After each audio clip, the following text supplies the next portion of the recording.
راج ٹھاکرے نے اذان پر کیا غلط کہا ہے؟ دوستوں اور ساتھیوں، یقیناً ماہ رمضان میں اذان پر دیے گئے ان کے سیاسی اور دھمکی آمیز مسلم مخالف بیان سے اتفاق نہیں کیا جا سکتا،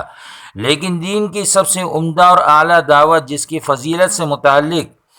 حدیث مبارکہ میں یہ بھی آتا ہے کہ اگر اذان کے اجر و ثواب کا پتہ لگ جائے تو مسلمان باہم لڑ پڑیں، واللہ عالم بالصواب، اور یہ کہ مؤذن کی گردن یوم آخرت سب سے لمبی ہوگی۔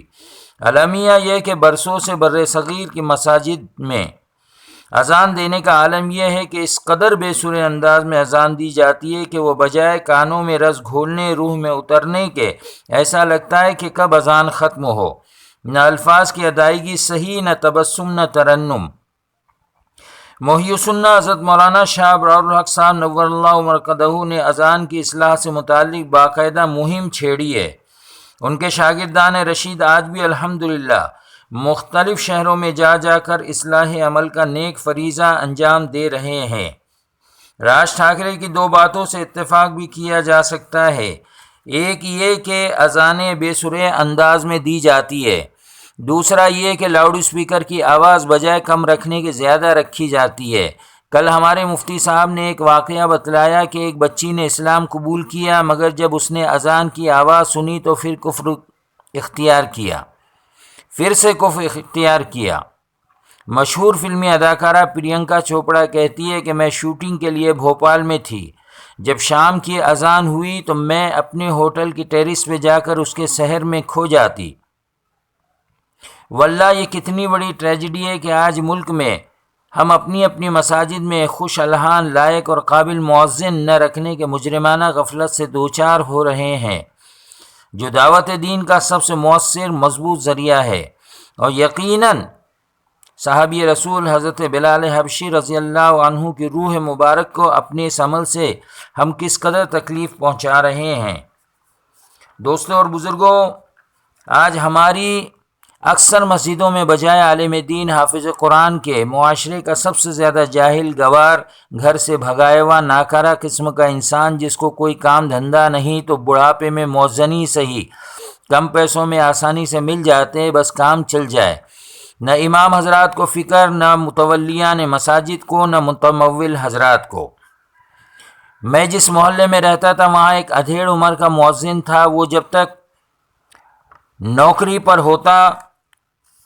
صحیح رہتا، لیکن جیسے ہی اسے مسجد سے ہٹا دیا جاتا وہ پی کر دھینگا مستی کرتا۔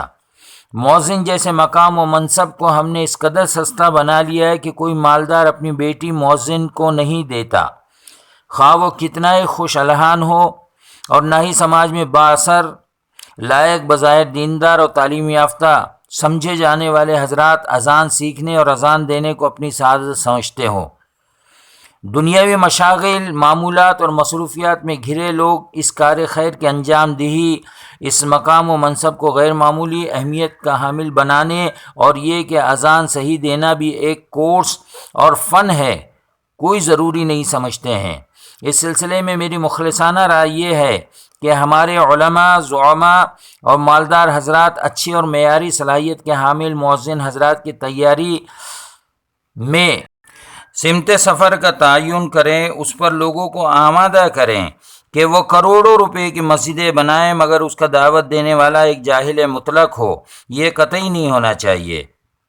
اگر مؤذن محترم کو اچھی سے اچھی تنخواہ دی جائے، مکان دیا جائے، عزت دی جائے تو آج بھی اس مقام و منصب سے انصاف کیا جا سکتا ہے۔ راج ٹھاکرے کی دھمکی سے ہمیں اپنی مسجدوں سے لاؤڈ اسپیکر ہٹانا نہیں ہے، لیکن مسلم پرسنل لا بورڈ کی ہدایت کے مطابق ایک محلے کی مختلف مساجد کے لیے ایک اذان ہی لاؤڈ اسپیکر میں کافی ہے۔ 10 سال پہلے تک مسلم اکثریتی علاقوں میں 4 بجے سے ہی نعت پڑھنے اور مختلف اعلانات کا سلسلہ تا فجر اور فجر کے بعد تک جاری رہتا تھا، لیکن اب اللہ کا شکر ہے کہ ایسا کچھ نہیں ہے۔ میرا ایک سوال راج ٹھاکرے جی سے بھی ہے کہ یہ سب مسلم اکثریتی علاقوں میں ہی ہوتا ہے، غیر مسلم اکثریتی علاقوں میں نہ مسجدیں ہوتی ہے، نہ مسلمانوں کو مکان خریدنے اور کرائے پر دینے کی روایت ہے، اور کاسموپولیٹن علاقوں میں ہمارے سیکولر مزاج مسلمان خود ہندو بھائیوں کے جذبات کا خیال رکھتے ہیں۔ قربانی سے لے کر ہر وہ چیز جس سے ان کے جذبات کو ٹھیس پہنچتی ہے پرہیز کرتے ہیں۔ بحیثیت بھارتی شہری و آئین کی اجازت سے ہمیں اپنے مذہبی آزادی کا تو حق حاصل ہے ہی، اس پر بھی اگر آپ کا دل بڑا نہیں ہے، اس قدر تنگ نظری ہے تو یہ تو ٹھیک نہیں ہے۔ پھر مسلمانوں کے علاقوں سے رام نومی کے جلوس نکالنے کی آپ اجازت دیں، اشتعال انگیز نعرے بھی آپ لگائیں،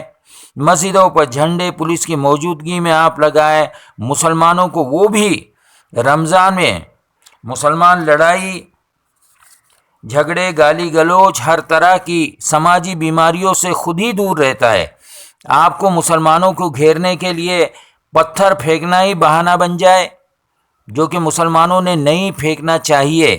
وہ بھی پھینکا ہے یا نہیں خدا معلوم۔ پھر انہی کی گرفتاری، انہی کے گھر پہ بلڈوزر چلے، مسلمان ایسی کیسی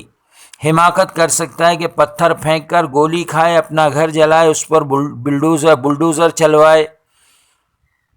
میڈیا، پرشاسن، پولیس کو پتھر باز تو نظر آتے ہیں، مگر حساس مسلم علاقوں میں گھس کر انسانیت کو شرمسار کرنے والی اور مریادہ پرشوتم رام کو بدنام کرنے والی حرکتیں نظر نہیں آتی۔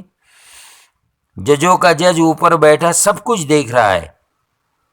ایک کووڈ کال چلا گیا، کیا قدرت کے مزید قہر کا ہمیں انتظار ہے؟ غور کیجئے ذرا، ایک دن سب کا حساب ہونا ہے، اس کی طاقت کو سمجھیے۔ اب بھی وقت ہے، مظلوم اپنا حق لے کر رہتا ہے اور ایشور اسے اس کا حق دے کر رہتا ہے۔ کاش ہم سمجھے کہ ہم کسی کو نہیں، خود اپنے آپ کو برباد کر رہے ہیں۔